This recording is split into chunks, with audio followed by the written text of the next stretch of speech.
بسم الله الرحمن الرحيم. داود يلا مركل يا برنامج كني أنا كجور من أحاديثه كسر ارتصامك يحكم تلحيل وكلكي لحية لباتنات يحديثك لحية لباتنات. هذا الحديث وحسورني يا صحابي الجليل كلا يقانه أبي هريرة رضي الله عنه وارضاه وحوليه النبي محمد صلى الله عليه وسلم من ذرعه القي فليس عليه قضاء ومن استقى عمدا فليقضي. وحسورني إمام الترمذي إمام الباني وحوليه والصحيح. هذا الحديث قدم مهم بين رمية oo la xiriira soomkeen labaan inoo kala qaaday waa mataga waxaanu naqaano qofka marka uu takiimaado soomkii iyo matagi sidii isku guda galay laba inoo kala qaadanaa sida Nabi Maxamed uu kala qaaday qofka uu ka qaalib noqdo matagi ee uu soo dhaafo ee isagu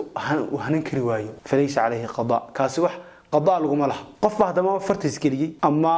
isticmaalay wax uu ku matay karo waa wax khiyaarkiisa la xiriira ayuu kaga yimid sabab baan u noqday inuu qofkaasi matago qofkaasi maxaa la gudboon soomkiisu buraya kow dib baan ka soo qalaynay culimadana waxay badinayaan qofkaasi wax kafaara gud ah